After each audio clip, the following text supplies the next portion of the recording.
Baba, Sai Baba, Sai Baba. Sai Baba, Sai Baba, Sai Baba. Sai Baba, Sai Baba, Sai Baba. Sai Baba, Sai Baba, Sai Baba. Sai Baba, Sai Baba, Sai Baba. Sai Baba, Sai Baba, Sai Baba. Sai Baba, Sai Baba, Sai Baba. Sai Baba, Sai Baba, Sai Baba.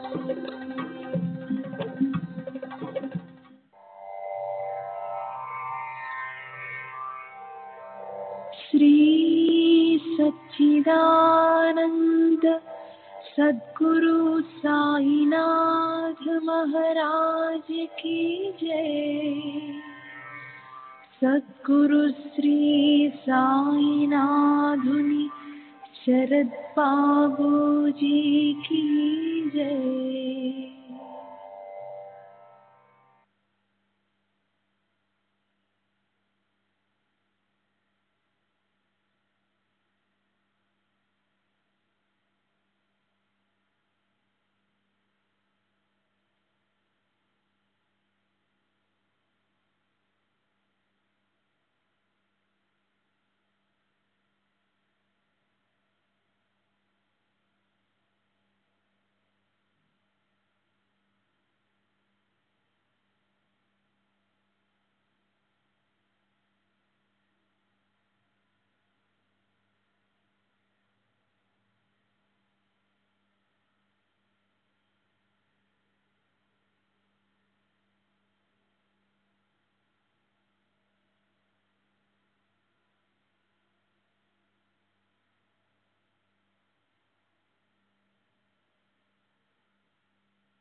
Shri सच्चिदानंद सद्गुरु साईनाथ महाराज की जय। सद्गुरु श्री साईनाथुनि शरद बाबूजी की जय।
श्री सच्चिदानंद सद्गुरु साईनाथ महाराज की जय।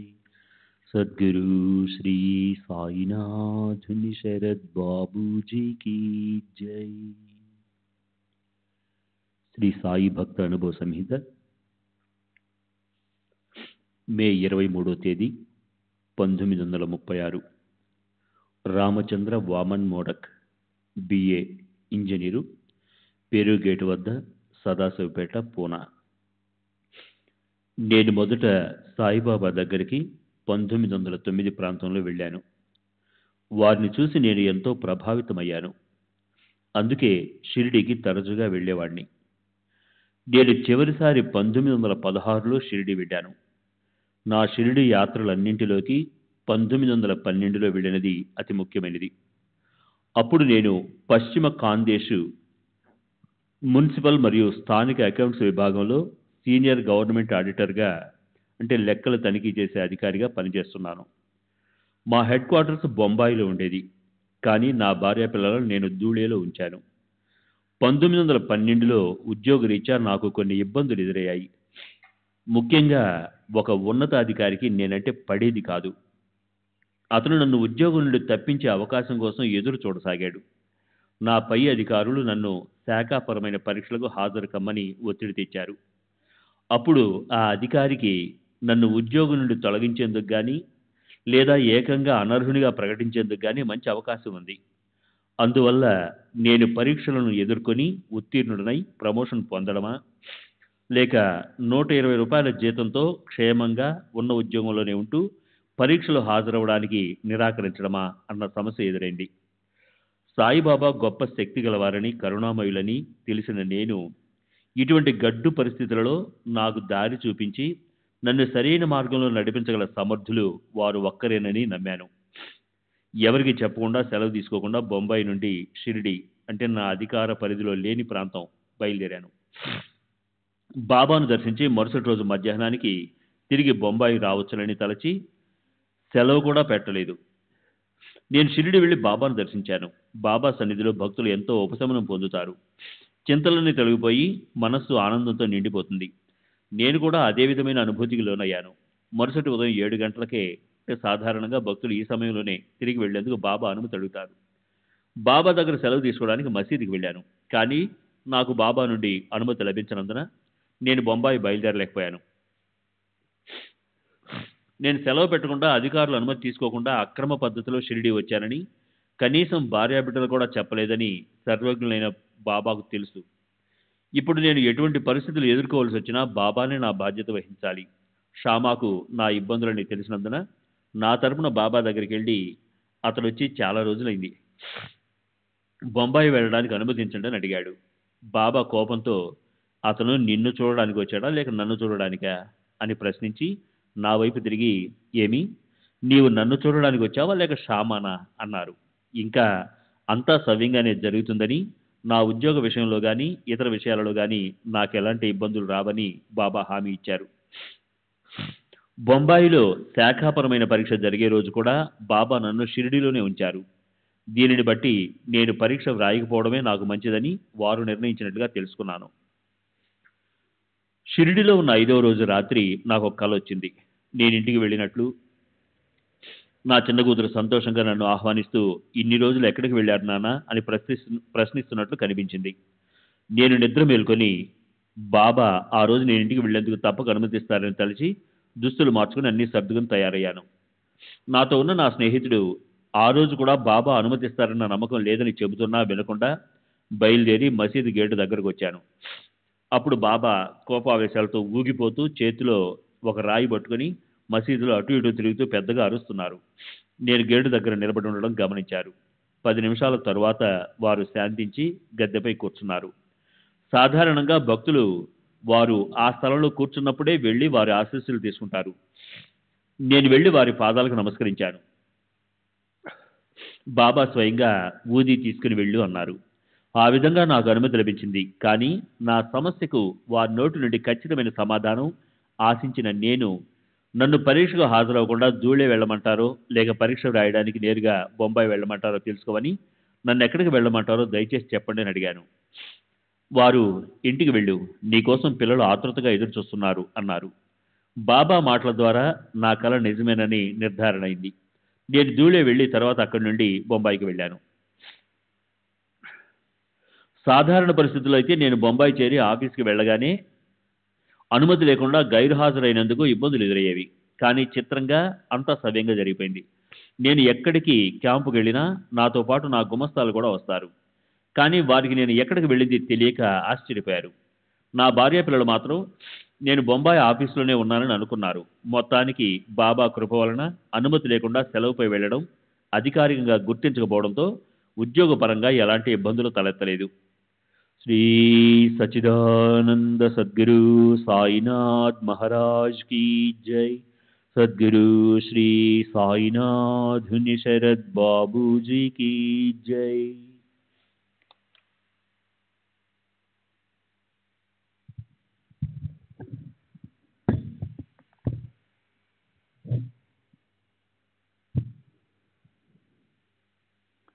నేను షిరిడి నుండి బొంబాయి వెళ్లేందుకు సహజంగా మన్మాడ్ మీదుగానే వెళ్ళాలి. ఆ ప్రాంతపు డిప్యూటీ కలెక్టర్ మన్మాడ్ క్యాంపులో ఉండి నన్ను మన్మాడ్లో ఆగమని నాకు ఉత్తరం రాశాడు. నేను షిరిడి నుండి బయలుదేరుతూ డిప్యూటీ కలెక్టర్ను మన్మాడ్లో కలుసుకోవాలని అనుకుంటుండగా బాబా వదిలేయ్, అతను అక్కడ లేడు, తొందరేమీ లేదు అన్నారు. బాబా అలా ఎందుకు చెప్పారో నాకు అర్థం కాలేదు. నేను మన్మాడ్లో దిగేటప్పటికే డిప్యూటీ కలెక్టర్ ఏదో టెలిగ్రామ్ వచ్చిందని, క్యాంపును రద్దు చేసి ఇంకో చోటుకు వెళ్ళాడని తెలిసింది. ఎప్పట్లాగే బాబా చెప్పింది నిజమైంది. షిరిడీలో ఉన్న 6 రోజుల్లో బాబా నాకు ఆ ఆధ్యాత్మిక అనుభవాలను ప్రసాదించి ఎంతో ప్రభావితం చేశారు. వారే నాకు సర్వస్వమని, నా ఇహపర విషయాలను గురించి నేను ఆలోచించవలసింది ఏదీ లేదని అనిపించింది. నేను షిరిడీలో గడిపిన రోజులు నా జీవితంలో ఎంతో ముఖ్యమైనవి, విలువైనవి. నాకు వేదాంత శాస్త్ర గ్రంథాధ్యయనం పట్ల మక్కువ, గురి. బాబా పట్ల ఎందరో భక్తులకు ఉన్నంత భక్తి శ్రద్ధలు నాకు ఉండేవి కావు. అప్పటికీ నా మనసులో ప్రాపంచిక వాసనలు పోలేదు. 1912లో నేను బాబా నుండి ఏం పొందాను అన్నదానికి 1914లో నాకు నిదర్శనం దొరికింది. మార్గదర్శిగా సాయిబాబా విలువను, వారు నాకు ప్రసాదించిన అనుభవాలను మరొక గొప్ప మహాత్ముడు నా మనసుకు అద్దుకునేలా తెలియపరిచాడు. ధూళేకి వెళ్లే మార్గంలో ఉన్న సోన్గిర్లో గోవింద్ బాబా అనే గొప్ప మహనీయులు ఉన్నారని, నేను ఇంటికి వెళ్లే దారి అదే కనుక వారిని దర్శించమని ఒక స్త్రీ నాతో చెప్పింది. కానీ నేను మధ్యలో ఆగటానికి వీలు పడని విధంగా కార్యక్రమాన్ని రూపొందించుకొని నేరుగా ధూళేకు టాంగా మాట్లాడుకున్నాను. విధి విలాసం వల్ల నేను మా వంటవాడు కలిసి ప్రయాణిస్తున్న టాంగా మధ్యలో చెడిపోయి సరిగ్గా సోన్గిర్ వద్ద ఆగిపోయింది. టాంగా ఇనుప చక్రం బయటికి వచ్చేయడంతో అది సరిచేయటానికి 3 గంటలు పడుతుందని చెప్పారు.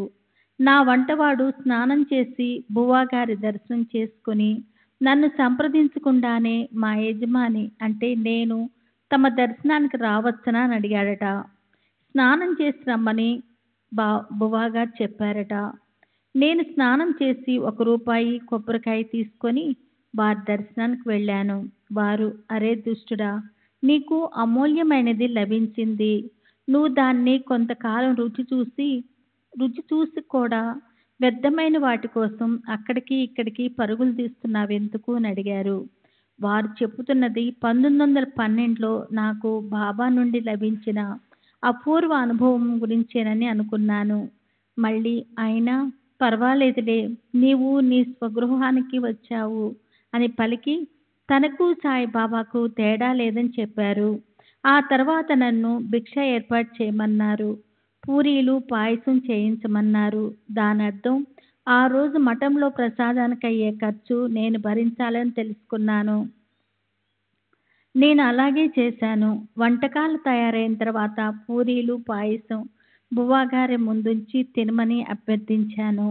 మా దగ్గరున్న లోటా నిండా నీరు నింపి వారి ముందుంచాను. బువ్వ లోటాలోని నీటిలోనికి తమ వేలును మృంచి అందులో నుండి అద్భుత రీతిలో ఒక సన్నని పూరీని బయటికి తీసి, మేము ఇక్కడ పూరీ తయారు చేశాం అంటూ దాన్ని తిన్నారు. మఠంలో చేసిన పూరీ లావుగా, గరుకుగా ఉంది. వారు తీసిన పూరీ సన్నగా, మృదువుగా ఉంది.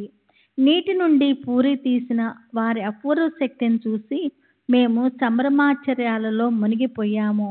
అంతటి శక్తి సంపన్నులైన బువ్వాగారు 1912లో నేను సాయిబాబా నుండి పొందిన అనుభవాలను ఎంతో విలువైనవని ధృవపరిచారు.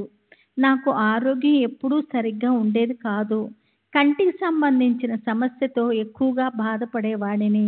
ఒక కంటికి చూపు పోయింది, మరో కంట్లో పొరలు ఏర్పడుతున్నాయి.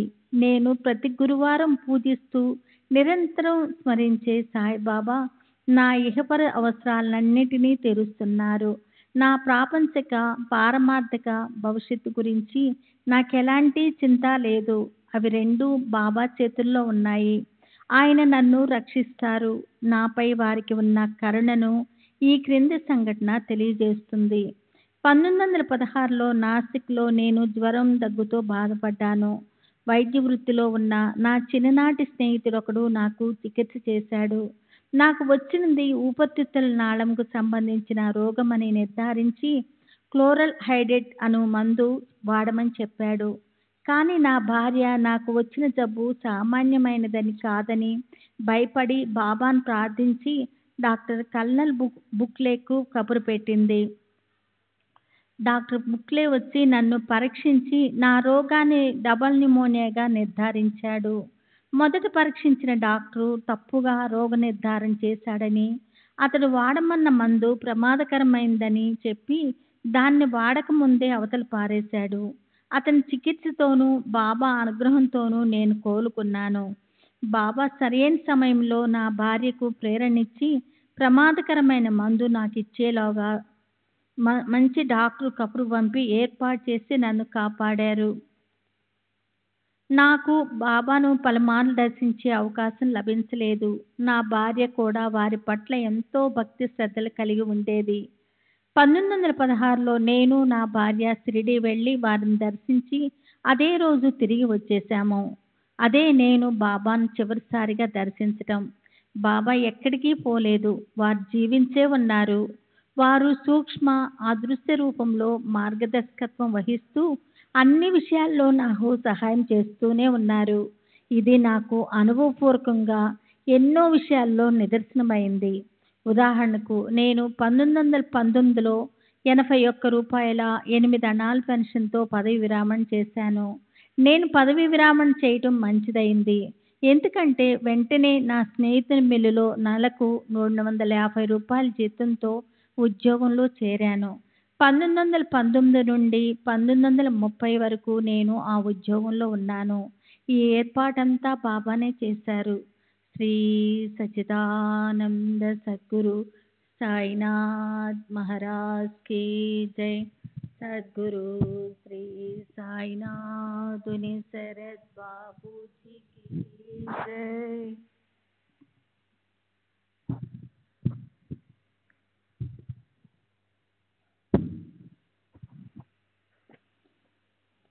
శ్రీ సచ్చిదానంద సద్గురు సాయినాథ్ మహారాజ్ కీ జై. సద్గురు శ్రీ సాయినాథుని శరత్ బాబూజీ కీ జై.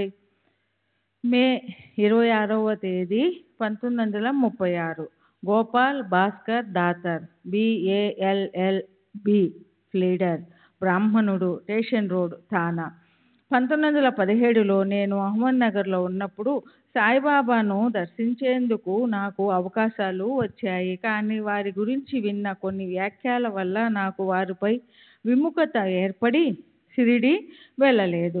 వారు భక్తులను అడిగి దక్షిణ రూపంలో ఎంతో డబ్బు తీసుకుంటున్నారని, వారు స్నానం చేసిన నీటిని భక్తులు తీర్థంగా సేవిస్తున్నారని మొదలైన విషయాలు విన్నా నాకు వ్యతిరేక భావం ఏర్పడింది. అంతేకాదు, నేనెంతో గౌరవించే నారాయణ్ మహారాజ్ ప్రవర్తనతో సాయిబాబాను పోల్చి చూశాను. ఒకసారి నేను మరికొందరు కలిసి నారాయణ్ మహారాజ్ గారిని దర్శించి అందరం వారికి రూపాయి చొప్పున దక్షిణగా ఇచ్చాము. వారు మేమిచ్చిన రూపాయికి కలకండా ప్రసాదం చేర్చి తిరిగి మాకే ఇచ్చేశారు. తర్వాత ఉపాసిని బాబా జీవిత చరిత్ర చదివి వారి ప్రసంగాలు విని బొంబాయిలో వారిని దర్శించి సాకోరి వెళ్ళాను. 1931లో ఉపాసిని లీలామృతం చదివాను. అందులో శ్రీ సాయిబాబాను గురించి వ్రాసిన విషయాలు నన్ను ఎంతగానో ప్రభావితం చేశాయి. ముందు సాకోరి వెళ్ళి అక్కడి నుండి షిరిడీ వెళ్ళాను. షిరిడీలో బాబా చిత్రపటంలో ప్రకాశిస్తున్న వారి నేత్రాలు, వారు నివసించిన మసీదు దుని చూసిన తరువాత వీరు ఒక సద్గురువు అని నా మనసులో అనుకున్నాను. అటు తర్వాత సాయిలీలా మాసిక్ చదివాను. ఆ పత్రికలో అనుభవాలు అన్న శీర్షికన ధారావాహికంగా వస్తున్న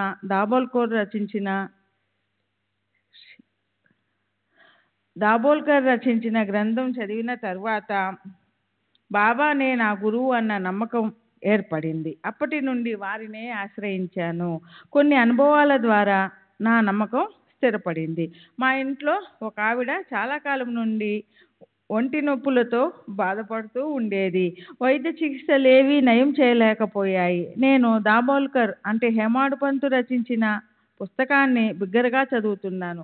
పాము నోట పడిన కప్ప వృత్తాంతంలో సాయిబాబా కప్పనెలా రక్షించింది తెలిపే అధ్యాయాన్ని ఆ రోజు నేను చదువుతూ ఉండగా ఆమె మగత నిద్రలోనే విని, ఓ సాయిబాబా, కప్ప వంటి జీవులపైనే నీకు జాలి ఉన్నప్పుడు మానవ జన్మ ఎత్తిన నాపై దయలేదా అని ప్రార్థించింది.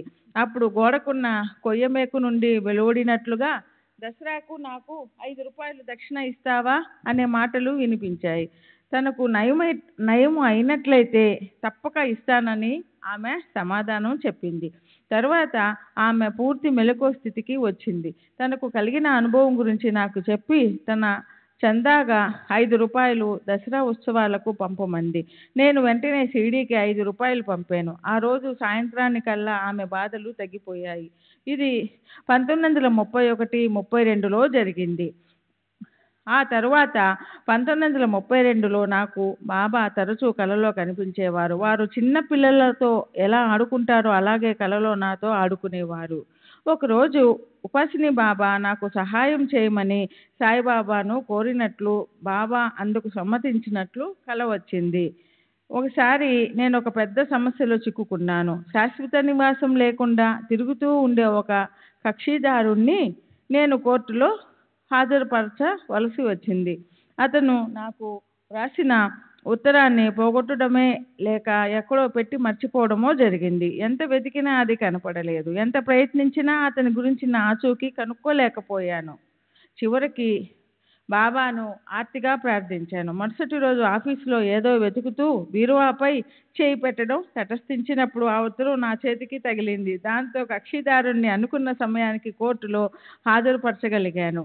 2-3 సంవత్సరాల క్రితం దూర ప్రాంతంలో ఉన్న కోర్టువారు నన్ను ఒక కేసు తాలూకు సాక్షిని విచారించేందుకు నియమించారు. ఆ కేసుకు సంబంధించిన సాక్ష్యాలు, విచారణ ఫలితాలు మొదలైన వివరాలున్న ఫైలు నాకు పంపారు.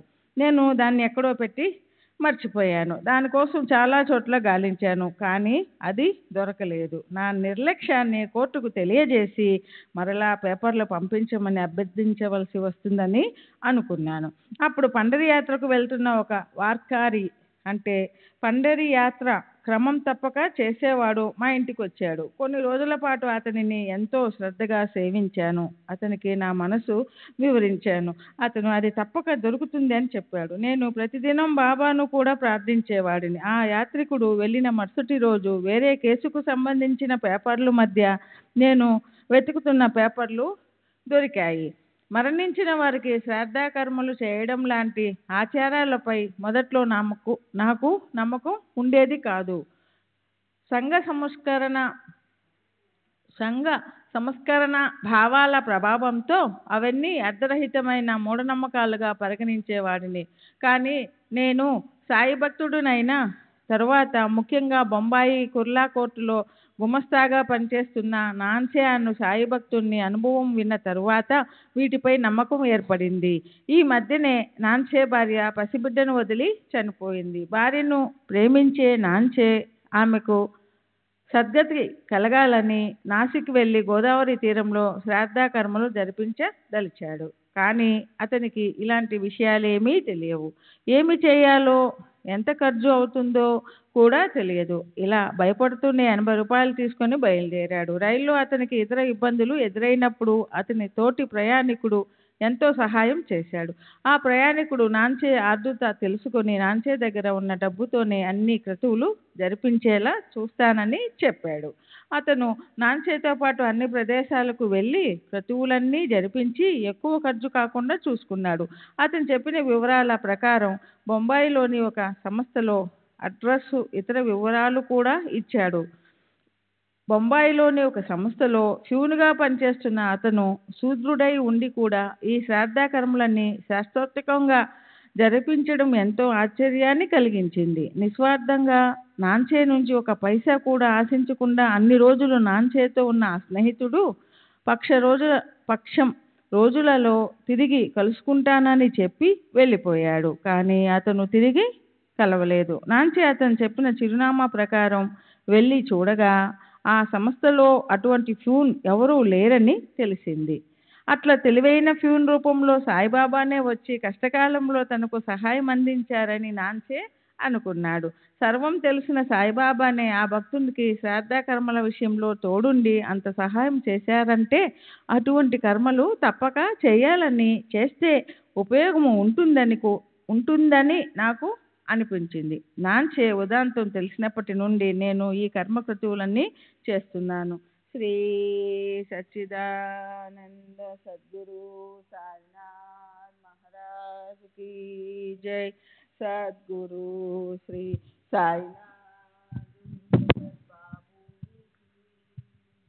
श्री सच्चिदानंद सद्गुरु साईनाथ महाराज की जय. सद्गुरु श्री साईनाथ निसरत बाबूजी की जय. మే 26వ తేదీ 1936.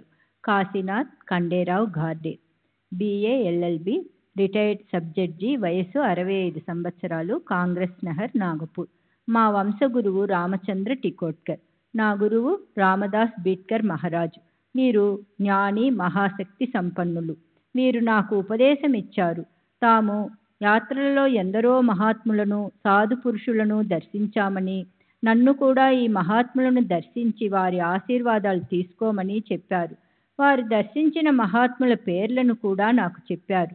ఈ మహాత్ములందరూ ఒకే కుటుంబంలా మెలుగుతుంటారని, నేను వారిని దర్శించినప్పుడు నన్ను వారికి సంబంధించిన వాడిగా గుర్తించి హృదయపూర్వకంగా ఆహ్వానిస్తారని వివరించారు.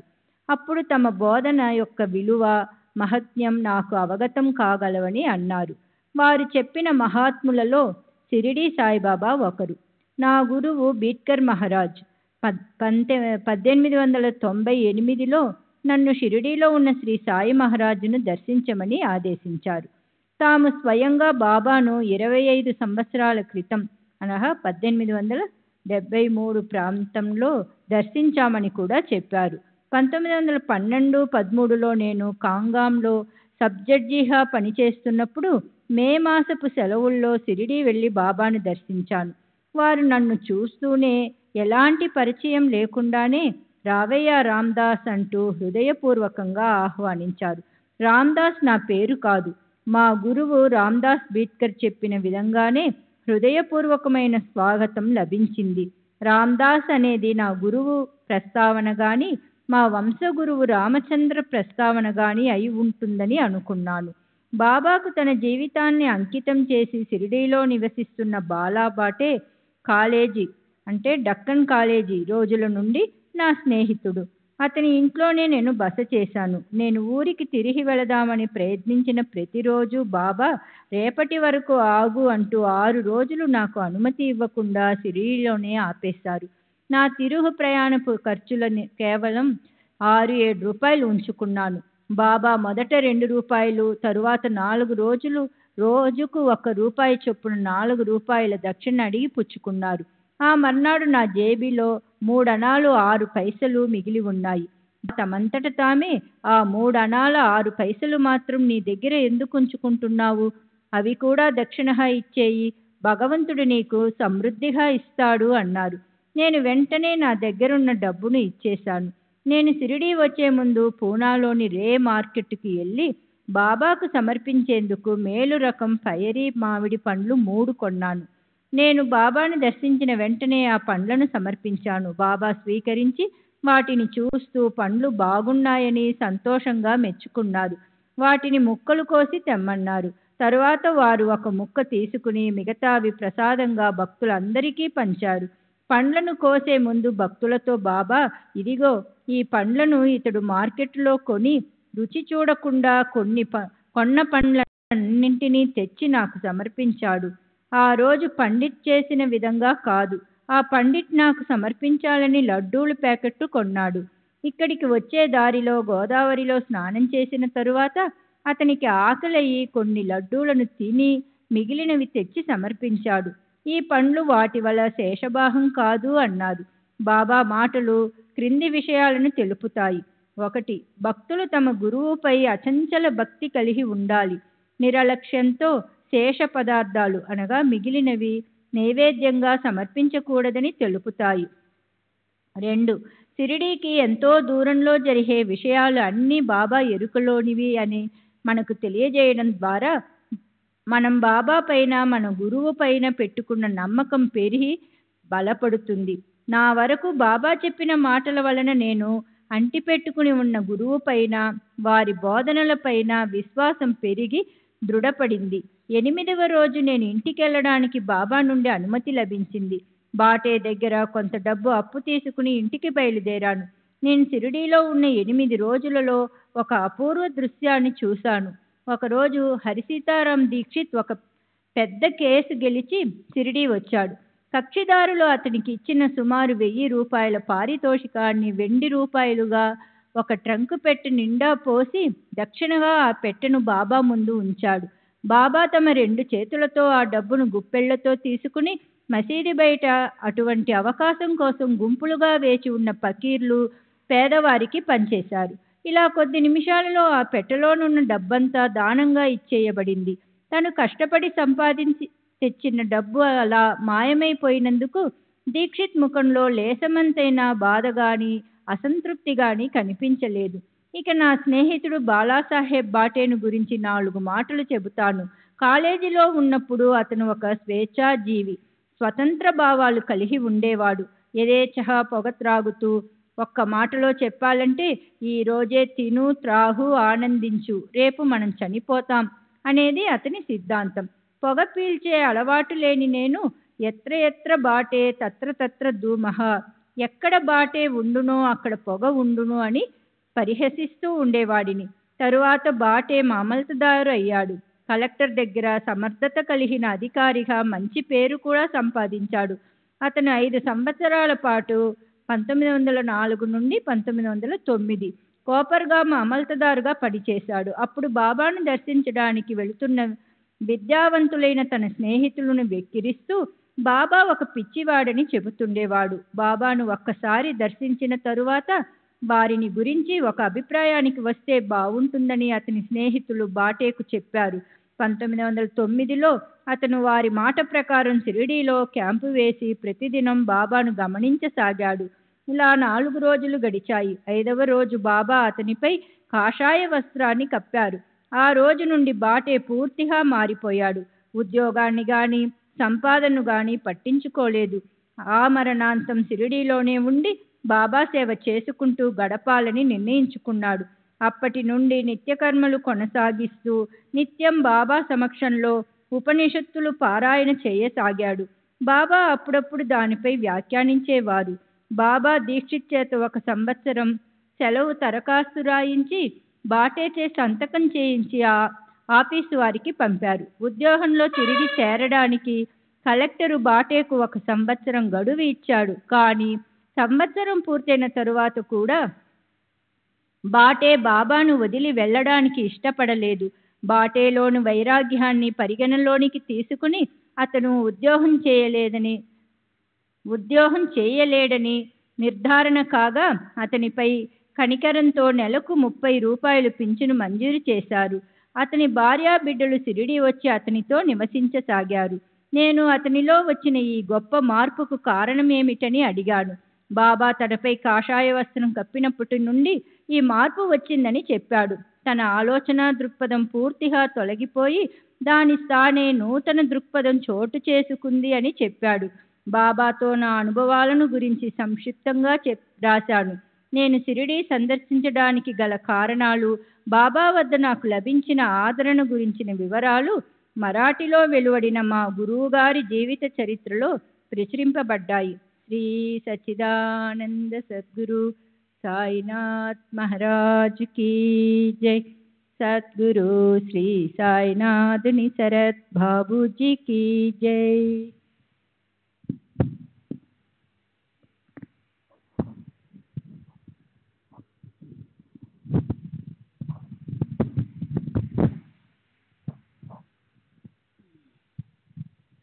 श्री सच्चिदानंद सद्गुरु साईनाथ महाराज की जय. सद्गुरु श्री साईनाथुनि शरद बाबूजी की जय. జూన్ 1వ తేదీ 1936. మైనతాయ్ గణేష్ కువలేకర్, వయసు 49 సంవత్సరాలు. తండ్రి నానాసాహెబ్ గణేష్ చాందోర్కర్, కష్ట గణపతి ఆలయం దగ్గర పూనా. నేను నానాసాహెబ్ చాందోర్కర్ గారి పెద్ద కుమార్తెని. నాకు 2 తమ్ముళ్ళున్నారు. నా చిన్న తమ్ముడు బాబుకు ఇప్పుడు 40 సంవత్సరాలుంటాయి. నాకు 12-13 సంవత్సరాల వయసున్నప్పుడు 1899-1900 మా కుటుంబ సభ్యులతో కలిసి షిరిడీ వెళ్ళి బాబాను దర్శించాను. ఆ తరువాత తరచూ షిరిడీ వెళ్ళేదానిని.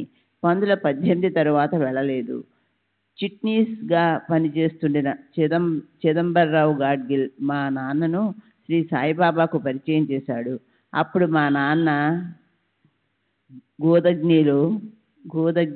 గోదగ్నిధిలో మమల్తాదారుగా ఉన్నారు. మేము బాబా వద్దకు వెళ్ళిన తొలి రోజుల్లో జరిగిన ఒక సంఘటన గురించి చెప్తాను. నేను చావడిలో బస్ చేసి ఉన్నాము. మా నాన్న తప్ప మిగిలిన వారందరూ షిరిడీ నుండి బయలుదేరడానికి సిద్ధంగా ఉన్నప్పుడు బాబా వచ్చి భిక్ష అడిగి వెళ్ళవద్దు అన్నారు. ఆ సమయంలో బాబా కళ్ళు రత్నాల వలె మెరుస్తున్నాయి. మేము మా ప్రయాణాన్ని మానుకున్నాము. దారిలో పిల్లలు తినడానికని తీసుకొని వెళుతున్న తినుబండారాలను బాబాకు ఇచ్చాము. మా నాన్న ప్రయాణాన్ని బాబా ఆపివేసిన లేక వాయిదా వేసిన 1-2 సంఘటనలు చెప్తాను. ఒకసారి మా నాన్న బాబా సన్నిధిలో ఉన్నప్పుడు కలెక్టర్ను అర్జెంటుగా కలుసుకోవలసిన అవసరం ఏర్పడింది. మా నాన్న చితలీలో రైలు అందుకోవడానికి సమయం ప్రకారం బయలుదేరాడు. అదే రైలుకు బయలుదేరాల్సిన ఒక హరిదాసుకు బాబా అనుమతినిచ్చారు. కానీ మా నాన్నను మాత్రం ఆపివేశారు. సమయానికి స్టేషన్ చేరుకోగలనో లేదో అని కంగారు పడుతూ భోజనం చేయకుండా ఆ హరిదాసు హడావిడిగా వెళ్ళిపోయాడు. మా నాన్న తీరికగా భోజనం చేసి వచ్చిన పిమ్మట హరిదాసు బయలుదేరిన అర్ధగంట తరువాత బాబా మా నాన్న వెళ్ళడానికి అనుమతినిచ్చారు. ఆ రోజు రైలు రాకపోకల సమయాలు మారాయన్న విషయం మా నాన్న స్టేషన్కు వెళ్ళిన తర్వాత తెలిసింది. ఆయన స్టేషన్కు చేరిన తర్వాతే రైలు వచ్చింది. ఈ సంఘటన 1900 సంవత్సరంలో జరిగింది. ఈ విషయం మా నాన్న నాతో చెప్పారు.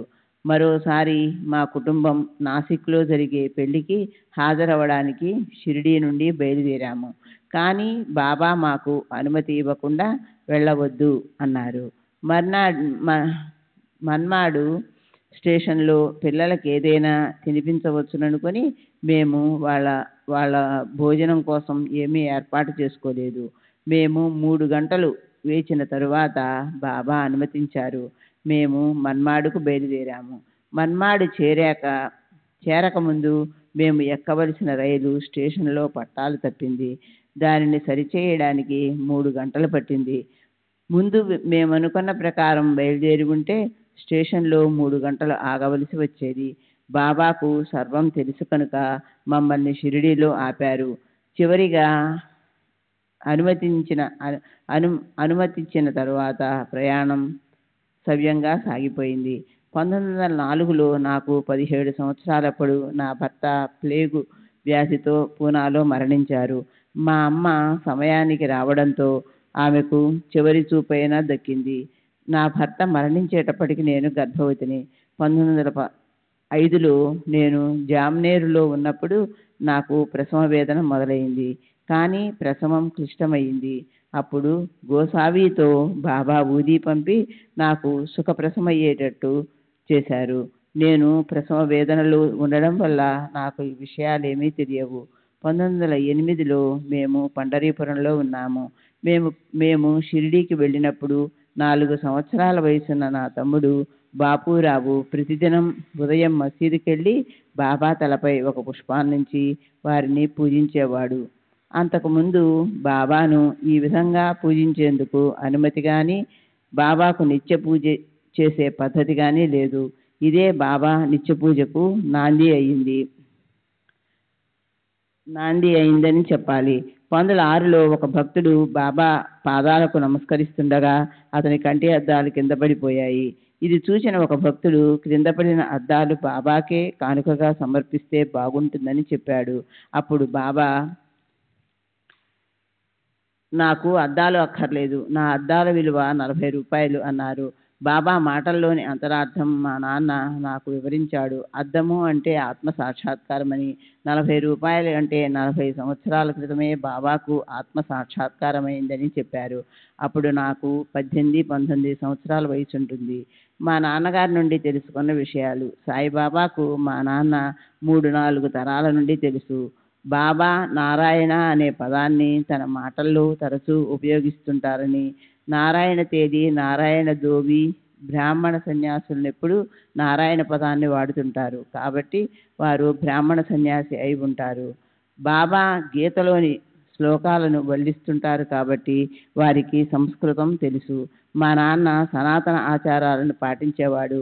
ఆయన బాబా పాదతీర్థాన్ని ఏనాడూ సేవించలేదు. కానీ దీక్షిత్ మొదలైన భక్తులు బాబా పాదతీర్థాన్ని సేవించేవారు. మా నాన్నగారికి షడ్డకుడు బాలాసాహెబ్ బీనీవాలే దత్తభక్తుడు. అతను 5-6 సంవత్సరాల క్రిందట చనిపోయాడు. 1899, 1900లో తనకు బాబాపై నమ్మకం లేకపోయినా మా నాన్న కోరిక మన్నించి షిరిడీ వెళ్ళి బాబాను దర్శించాడు. అప్పుడు బాబా అతనికి 3 శిరస్సులున్న దత్తాత్రేయునిగా సాక్షాత్కరించారు. అప్పటి నుండి అతను బాబానే దత్తావతారంగా నమ్మి జీవిత పర్యంతం సాయి భక్తునిగా ఉండిపోయాడు. నేను మొదట 1900లో సాయిబాబాను దర్శించినప్పుడు వారు నెరిసిన జుట్టుతో 50 సంవత్సరాల వయసున్న వారిలా కనిపించారు. కానీ వారు 1918 వరకు ఇంచుమించు అలాగే కనిపించేవారు. 1918లో ఇన్ఫ్లుయెంజా అను వ్యాధి దేశమంతటా వ్యాపించి ఉన్న సమయంలో బాబా మహాసమాధి చెందారు. శ్రీ సచ్చిదానంద సద్గురు సాయినాథ్ మహారాజ్ కీ జై. సద్గురు శ్రీ సాయినాథుని శరత్ బాబూజీ కీ జై.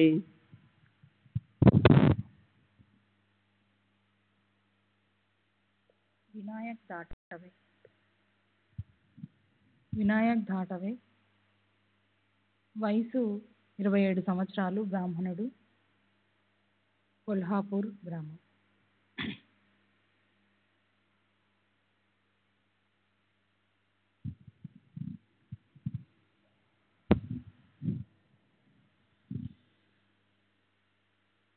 (1922) నేను బీబీసీఐ రైల్వే కంపెనీలో గుమాస్తాగా పనిచేస్తూ ఉండేవాడిని. అప్పుడు నా నెల జీతం 90 రూపాయలు. నేను గురువును అన్వేషిస్తూ 12/4/1932 నుండి 1 నెల రోజుల పాటు గురుగీతను శ్రద్ధగా పారాయణ చేశాను.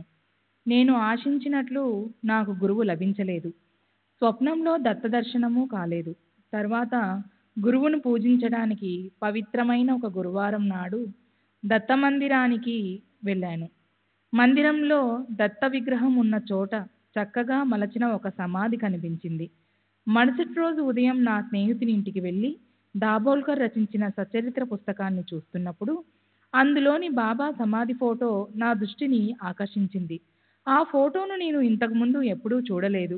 దత్త మందిరంలో నాకు కనపడిన సమాధి అదేనని రూఢి చేసుకున్నాను. దీనిని బట్టి శ్రీ సాయి బాబాయే నా గురువు అని తెలుసుకున్నాను. కొన్ని రోజుల పాటు బాబా ఊది ధరిస్తూ సాయిబాబాపై రచించిన కొన్ని పుస్తకాలను చదివాను. కానీ ఒక సమాధి గురువు కాలేదని అసంతృప్తిగా అనిపించింది.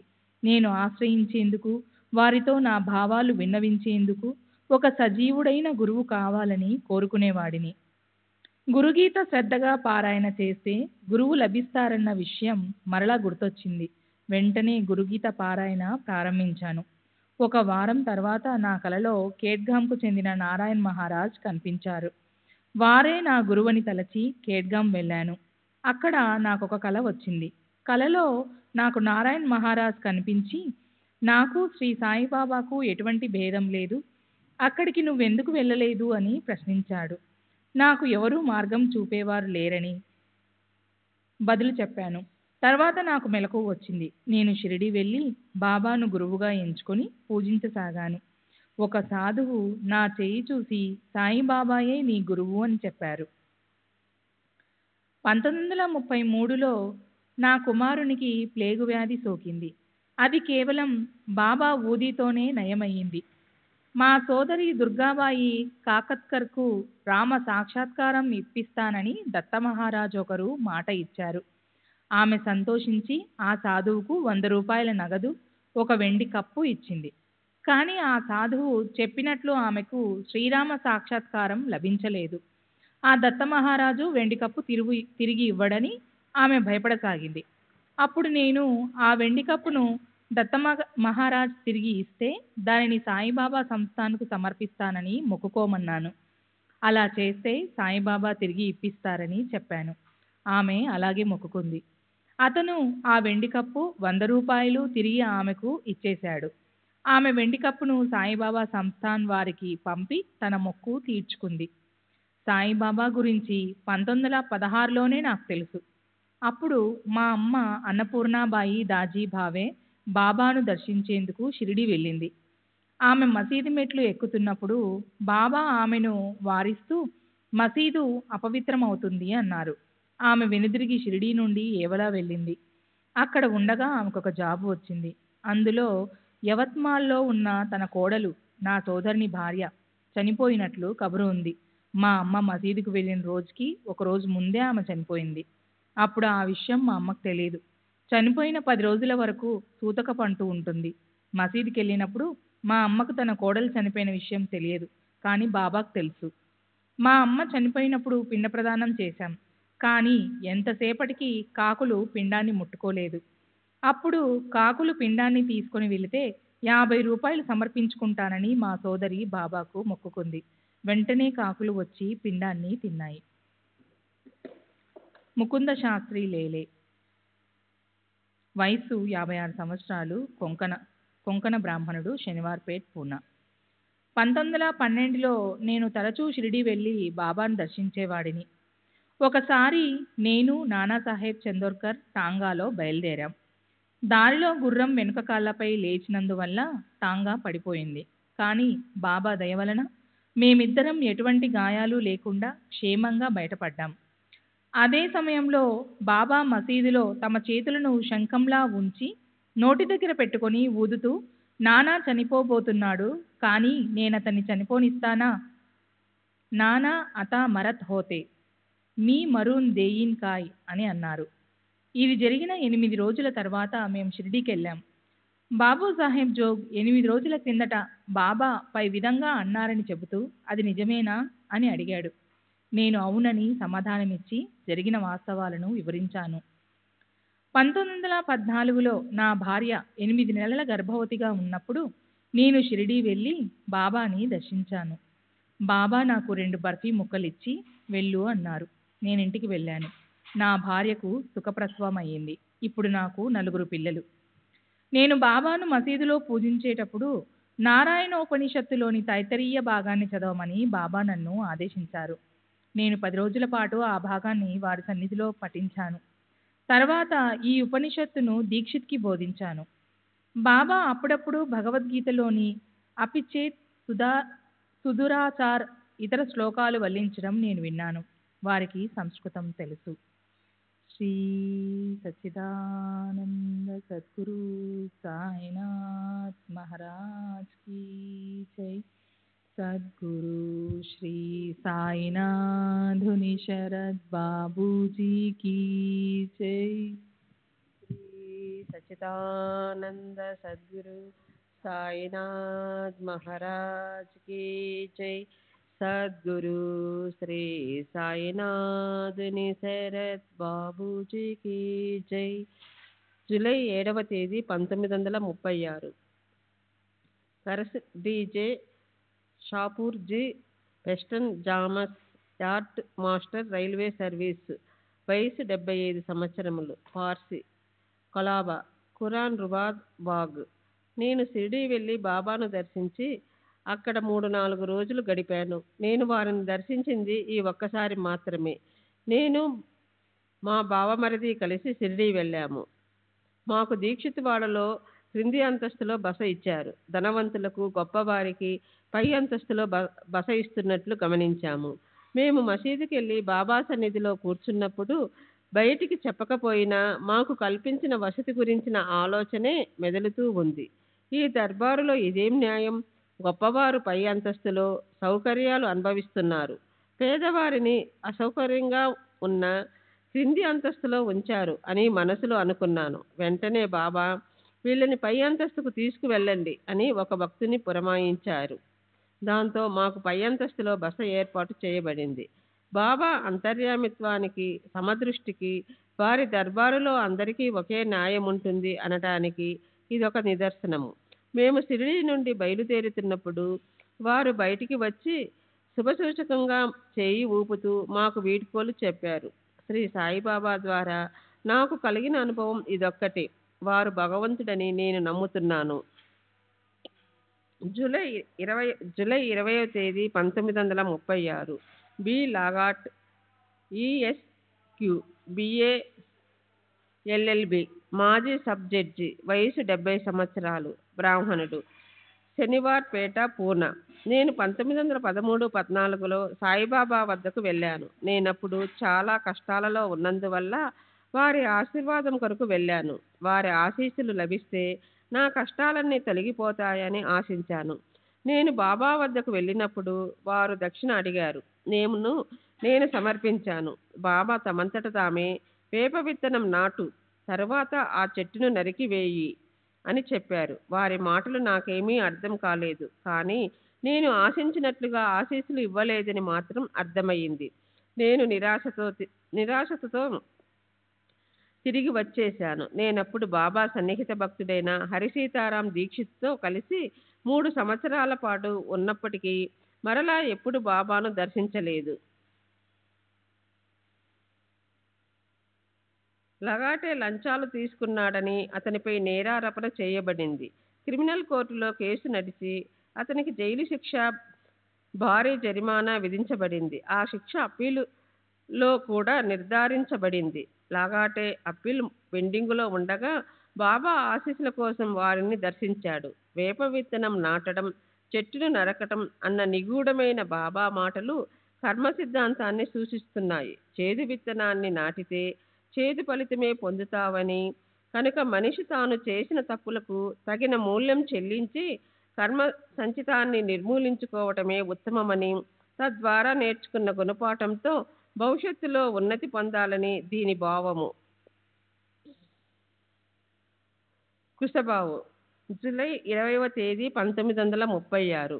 ఊరపు కృష్ణాజీ కాశీనాథ్ జోషి. వయసు 70 సంవత్సరములు. జోషి వతందార్. బ్రాహ్మణుడు. తండ్రి కాశీనాథ్ పద్మాకర్ జోషి.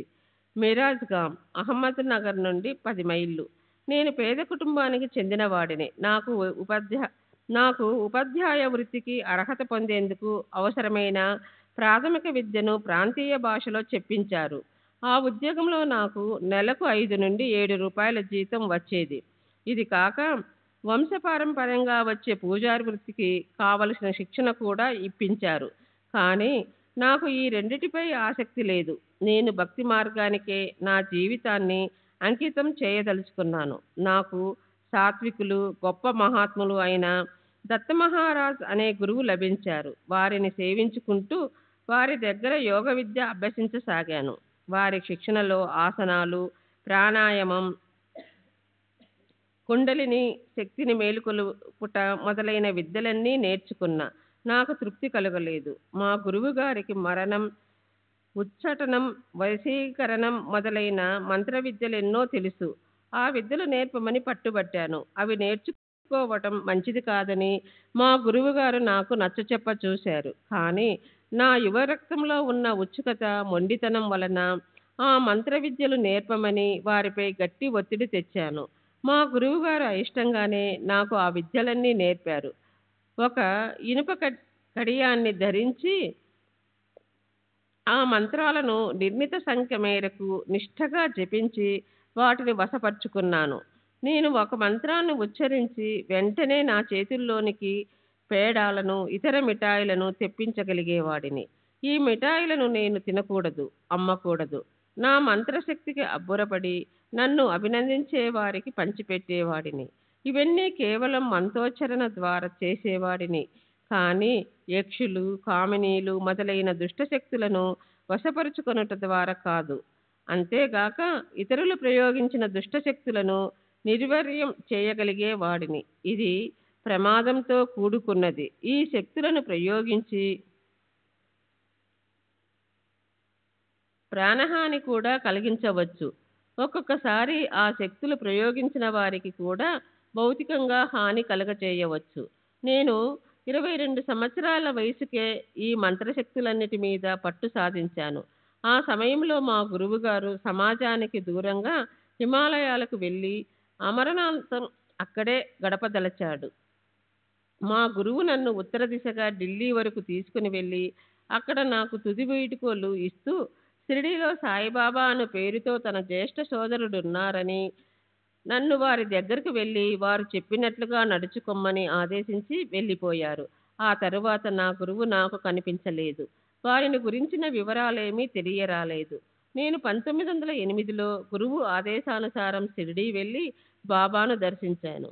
నా ఇనుప కడ్డీని తీసివేసి మంత్రవిద్యా ప్రయోగం ద్వారా పేడాలు మొదలైనవి తెప్పించడం మానిన తర్వాతే బాబా తమతో ఉండేందుకు అనుమతిస్తామని చెప్పారు.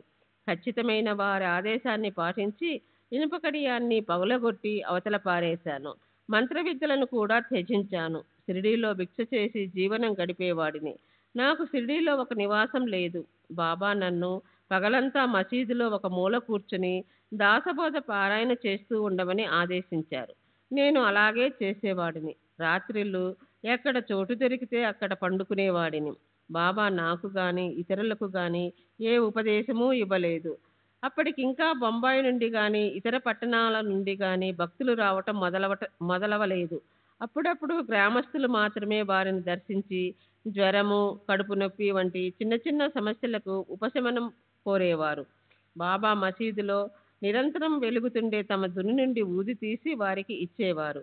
వారు అందరినీ దక్షిణ అడిగేవారు కాదు. కొంతమందిని మాత్రం 4-5 పైసలు దక్షిణ అడిగి దునికయ్యే కట్టెలకు మొదలగు వాటికి వాడేవారు. వారి దగ్గరికి వచ్చే గొప్పవారి విషయానికొస్తే తరచూ నానాసాహెబ్ నమోన్కర్ను వారితో చూసేవాడిని.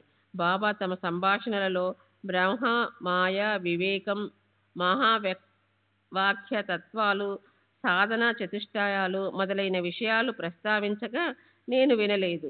బాబా యందు విశ్వాసముంచి ఆశ్రయించిన వాళ్ళకి తమ అద్భుత శక్తులతో భగవంతుని పట్ల విశ్వాసాన్ని కలిగించేవారు. అలా ఆశ్రయించిన వాళ్ళు తమ ఇష్టదైవాన్ని ఉపాసించిన పిదప వారి ఇష్టదైవం యొక్క సాక్షాత్కారాన్ని బాబా ప్రసాదించేవారు. నేను బాబా సన్నిధిలో 3 సంవత్సరాలు గడిపాను. ఆ తరువాత 9 సంవత్సరాలు వారిని తరచుగా దర్శిస్తూ వచ్చాను. ఈ 9 సంవత్సరాల కాలంలో ఒకసారి బాబా, ఆ 3 తలల వ్యక్తిని చూడు అని అన్నారు. 3 తలలున్నవారు దత్తాత్రేయుడే కాబట్టి గాన్గాపూర్ వెళ్ళి దత్తాత్రేయుని దర్శించమని బాబా ఆదేశంగా భావించాను. నేను గాన్గాపూర్ సంవత్సరానికి 2 సార్లు, గురు పూర్ణిమకు ఒకసారి, మహాపూర్ణిమకు మరోసారి వెళ్ళేవాడిని. మాఘ పూర్ణిమకు మరోసారి వెళ్ళేవాడిని. బాబా నన్ను 3 రోజులకొక పారాయణ చొప్పున 108 సార్లు గురుచరిత్ర పారాయణ చేయమని ఆదేశించారు.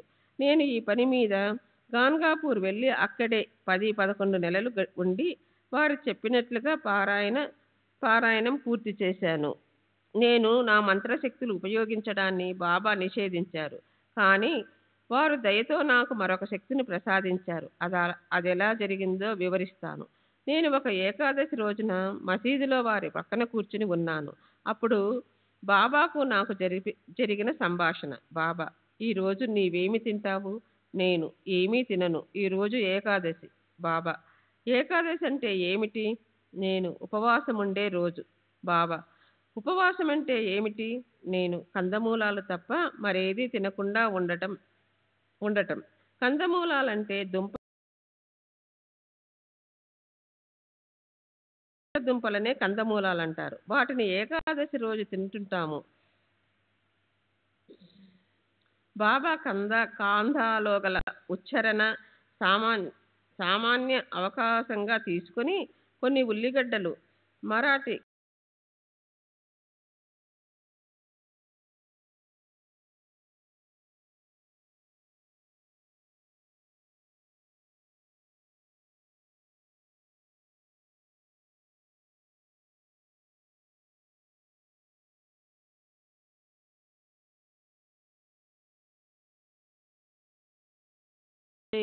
సద్గురు శ్రీ సాయినాథుని శరత్ బాబూజీకి జై.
श्री सच्चिदानंद सद्गुरु साईनाथ महाराज की जय। सद्गुरु श्री साईनाथ शरद बाबू जी की जय। साई रहम नजर करना, बच्चों का पालन करना। साई रहम नजर करना, बच्चों का पालन करना। जाना तुमने जगत पसार, सब ही झूठ जमाना। जाना तुमने जगत पसार, सब ही झूठ जमाना। साई रहम नजर करना, बच्चों का पालन करना। साई रहम नजर करना, बच्चों का पालन करना। मैं अंधा हूँ बंदा आपका, मुझसे पथ दिखलाना। मैं अंधा हूँ बंदा आपका, मुझसे पथ दिखलाना।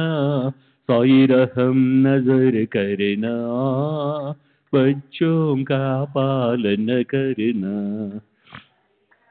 नजर करना, बच्चों का पालन करना। दासगणों कहे अब क्या बोलूं, थक गई मेरी रसना। दासगणों कहे अब क्या बोलूं, थक गई मेरी रसना। साई रहम नजर करना, बच्चों का पालन करना।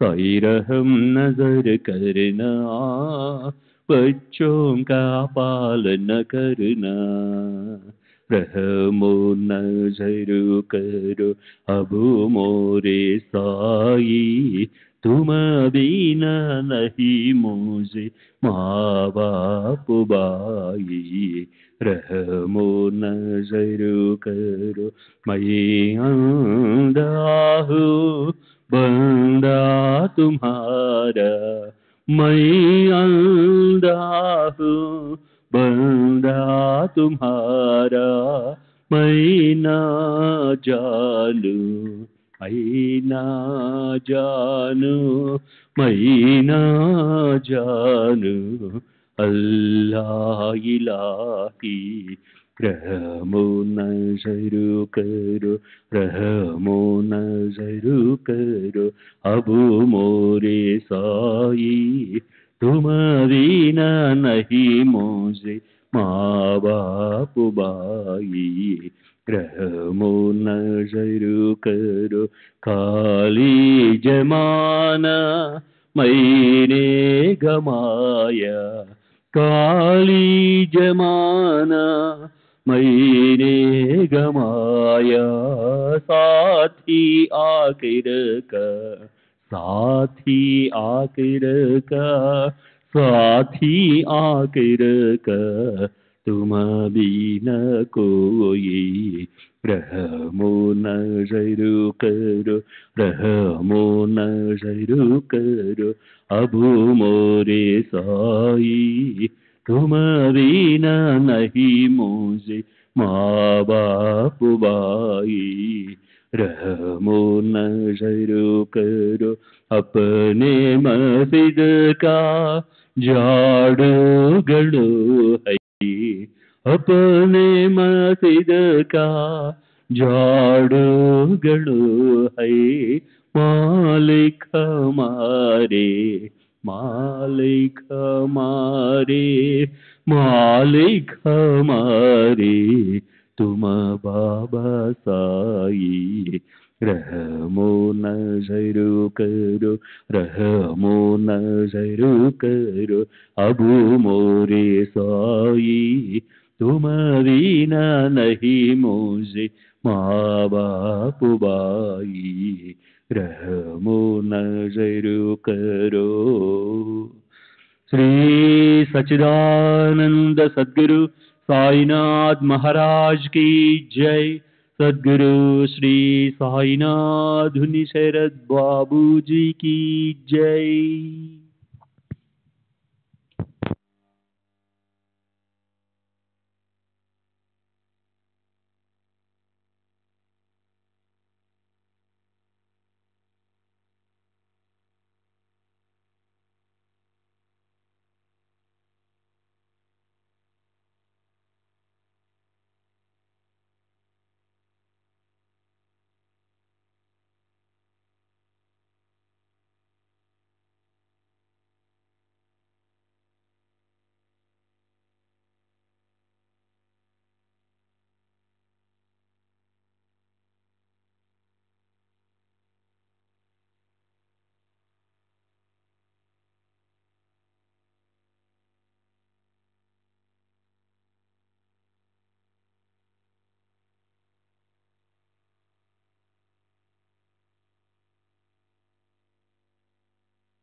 श्री सच्चिदानंद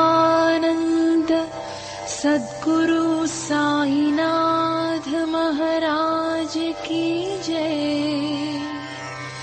सद्गुरु श्री साईनाथुनि शरद बाबू जी की जय।